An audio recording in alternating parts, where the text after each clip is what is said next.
I wanted to tell the story about going to Lebanon to visit my mom's the orphanage that my mom grew up in, and it's a pretty intense story, and so I've been thinking about like what it taught me and all the things that kind of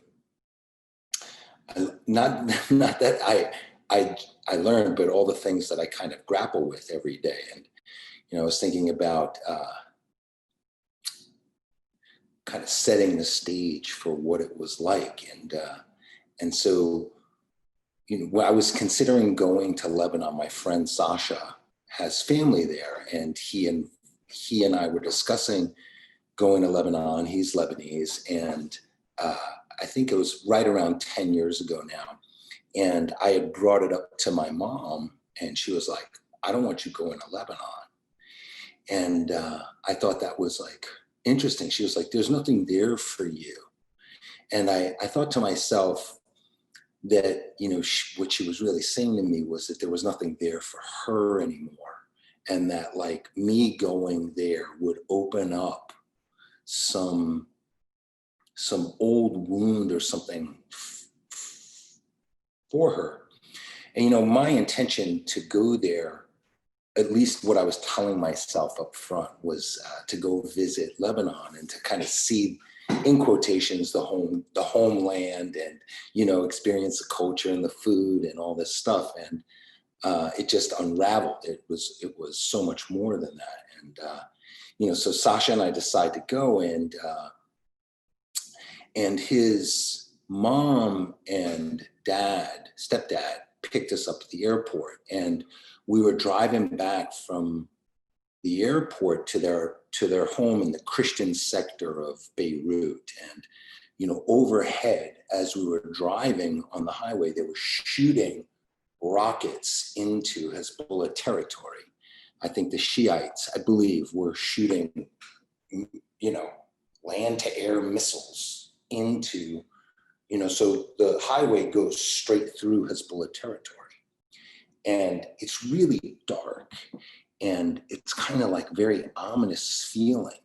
And there are like little rockets going overhead. And so that's like the moment that I arrived. And the trip, like the house I stayed in was beautiful. It was filled with art and food, and every night we were on the terrace, and we were talking stories and drinking coffee and eating delicious desserts and all kinds. It was beautiful. It was wonderful. And then every night in the background, in the mountains, there were machine gun skirmishes. You could hear. And like, the second night while we were there, I was like, "What is that?" And they tried to like be hospitable, and they were like, "Oh, someone must be having a birthday party. They're shooting guns in the air," to make me feel comfortable. And I visited some beautiful sites. I visited Byblos, which is one of the oldest cities, civilizations in the world, and it's the center for written history, right? This where written language started. And I remember taking a tour, and the tour guide like reached down on the floor and picked up something and handed it to me, and it was like a small bowl, and I was like, "What is this?" And she was like, "Oh, it's a fitting for a pipe, a smoking pipe." And I said, "Well, don't you want it back?" She was like, "No, you could have it." And I said, "Well, how old is it?" And she looked at it again, and she was like, "Oh, it's from the time of Christ. It's probably about 2,000 years old." And I was like, "Don't you want it for the museum?" She was like, "No, we got tons of the stuff."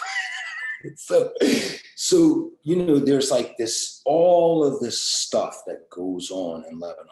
There's these historical treasures. There's the kind of the seed of the recorded world, and then there's all this fighting, and I was getting that, like, this is kind of where I'm from in some ways, right? I identify in some ways as American, but that I have roots there. I have some mortal history there.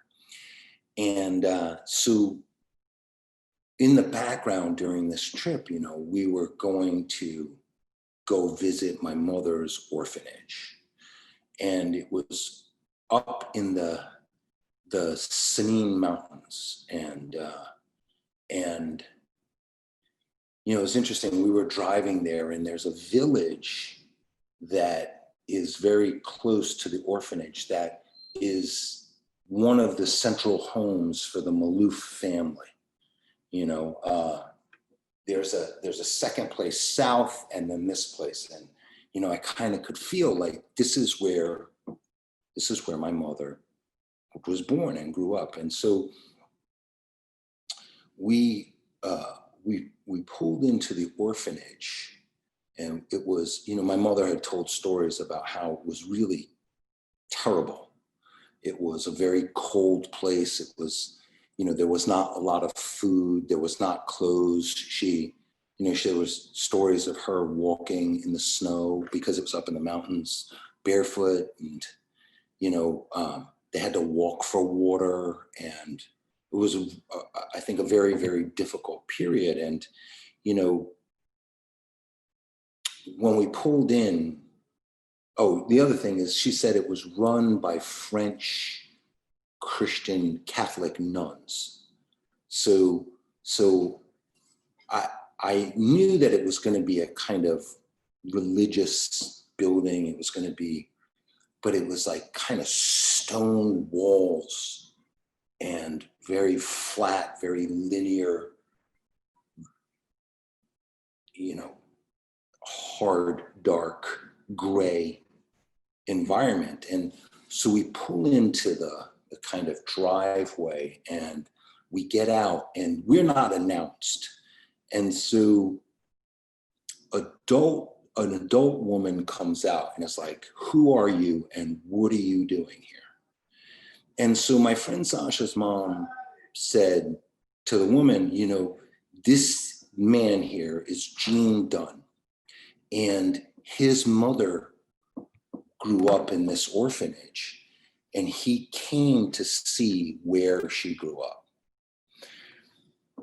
And her face kind of changed, and she was like, and so she went and got the head of this orphanage. Now, 10 years ago, there was, and I believe there still was a heavy migration from Syria of refugees. So that this orphanage was filled, maybe 200 children, Syrian refugee children. And so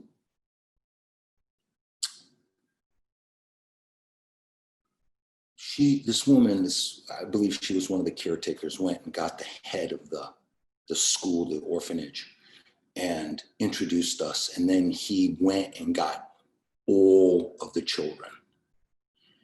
And, from they surrounded us, and they were like, there was all this commotion. And it started to dawn on me that, I've been in some very difficult situations. But it started to dawn on me, I think I'm in over my head here. I don't actually understand what's going on, because what I'm doing is I'm kind of looking at my mom in this, as she was a child. And then I'm kind of looking at me, look at her. And I was like, wait a second, this is overwhelming. And they're trying to survive. So many of the kids are trying to befriend me, and they're asking me to take them home to America. And I just at some point sat down. I had to sit down. It was just kind of completely overwhelming. And then Emily, who is my friend Sasha's mother, who is like, remains to this day is like this angel, starts talking to the kids. And one of the caretakers brings down a brochure. What I realized was that in this brochure, they had taken pictures of the children, and they were giving this brochure to people who were potentially wanting to adopt children. And so Emily starts to say, okay, everyone gather around. I want to get everybody's autograph for Josephine, Jean's mother, on by your picture. And, you know, Ephraim, like, it's one of the rare occasions where I was like, I couldn't grasp what was happening to me in real time because it was so overwhelming. And then I couldn't grasp the genius and beauty and love that this woman had in this moment. Like, and she starts like going like, oh, look, your signature is like a doctor's signature. And yours over there is like a lawyer's signature. And oh, yours, you look at your signature, it's just like an artist's. And I start weeping, right? I start like, I'm not like, you know, bawling, like losing my mind, but it's very, very intense. And she looks over to me and I like shake my head and she's like, all they need is a little hope. And, you know, that's like, I think that's the thing that I grapple with in terms of like all of this, my life and all of the things that we go through, is the role that hope plays in our ability to move forward and up. And, you know, I've thought long and hard about that experience, like, you know, like what my mom must have felt when she was in that orphanage, what she must have thought and how difficult it was for her. You know, she told me a story about how when they first installed electricity she was there, right? But there was no like wire coverings or anything. And it was in the 1930s that she was in there. So she said she was cleaning the floor and a wire touched the wet water and electrocuted her when she was 10, as one of like the stories, right? And, you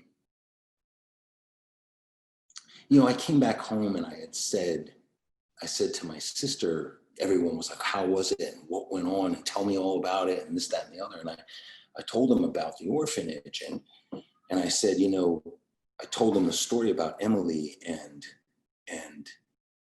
my sister Lila said, you know, that was Mom's major point about the experience, was that it was hopeless, that there was no hope there. And that's why it was so difficult.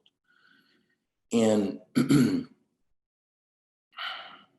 for me, that experience taught me never to lose sight of hope, not for myself, but also how important it is to look for it when other people feel overwhelmed by their circumstances, and how important it was. Like, Ephraim, you should have seen the children's eyes light up when she said, oh my gosh, this one's like a doctor, and this one's like an artist, and this one's like a lawyer, and this one's like a mom. And, you know, that moment, like, it did something there. and I think divine love, God did something through her for those children and for me.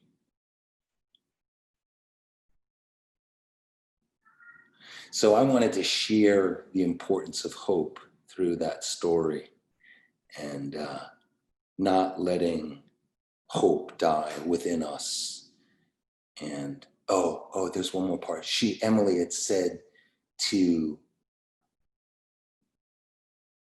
the kids, this is Mr. Gene Dunn. His mother, Josephine, was here when she was a kid. And she moved to America and had her own family, and he came to visit. And that was the moment where they realized, oh my gosh, there's something else outside of this orphanage and this experience, and we can do this. So, although disjointed, I think that the point remains very, very, very strong. Spread hope around. Man, what a blessing that Emily provided for them. You know, it's like as soon as I heard that, I was like, oh my God. Because for you, it's at that time and being there, when you said it was like you looking at your mom and all of it looking back, it's like, it's interesting because lately I've been thinking there are these moments in life where you tap into this. It's like a moment of infinity. It's like when particles circle each other, that's the essence of everything. So like there are moments where you're in it, you're like, oh, wow, and everything opens up, but it's kind of hard to be in there and have the like, that's why Emily was probably like, I got this. While you're in it, let me help out. And that's a really beautiful thing. I think infinity is a good way to look at this thing, because time or love is not linear. And so in some ways that experience reached back in time. And we've talked about this, like it reached back in time to heal something for me and maybe even my mom through me. And it also went forward for the people that, gave them a message of hope for what's in front of them. And so it doesn't move linearly. It's like, and that's one of the reasons why I had to sit down, because I didn't feel connected to the ground. It was like so much happening at once. And I knew I could feel it going all around, like the love going all around in different ways. Did your mother see the paper with the signatures on it? She did. I sent her it. And I imagine that was very, very difficult for her. I think once she realized that she was safe, meaning like nothing bad happened to me, per se. There's another, I believe I told you, after that experience, we were going to pick up a friend of Sasha's for dinner, and we pulled up to meet him, and he was by a parking lot behind a tree talking on his cell phone. And my friend Sasha was like, why are you behind the tree? And he kind of like nodded to me and us in the car, like, look over there. And I could see the like a block away from me, not far, maybe, 50 yards or less, 30 yards, the flashes of machine gun fire, like reflecting off the building, like right next to me. And, I kind of I looked around like, should we get out of here? And everyone is like, man, it's just kind of the way it is there. So I was like, okay, that's the way it is. It's the way it is. I'm not going to know it's coming anyway, so whatevs. But, you know, and fascinating enough about Lebanon, like he got in the car and we went and had dinner at this, one of the most beautiful restaurants I'd ever been to in my life. And it was packed. People were out like living their life. And there's this like intersection of all of these elements going on at once. And so when she realized, I think that she was safe, that I wasn't like bringing back some like tale of how it wasn't so bad for her, and she made this story up, because it was not good. I could see it was. I mean, there was no feeling of hope, right? Except for Emily, and you know, her son was safe and she was safe, that she like started to open up a little bit and ask how it was. And I had told her, you know, it was, you know, about the kids, and I showed her, I actually gave her the program. And I think that must have been very difficult for her to kind of go back. Sometimes I think it was selfish of me, but I had to go. Like I had to see what that was, you know, what that was for me and what that was for her. I think, I mean, also in retrospect, like certain decisions maybe we'd make differently, but it probably did feel like in that moment, like, hey, this is like, I mean, I imagine that having that, it's hard because she's then the person in the position of like, but she relayed that to you, which then allowed you to relay that to all these children. And I think that's really the only, And I think that the hope we can have for the future. that's where the healing was for her. I think if she's really thinks about it, there was something there for her. Like her son went back to this place and brought with him a story of hope. Her life was not charmed on this side, no, by far, but they don't know that. They don't need to know that. They just got some like, they got hope.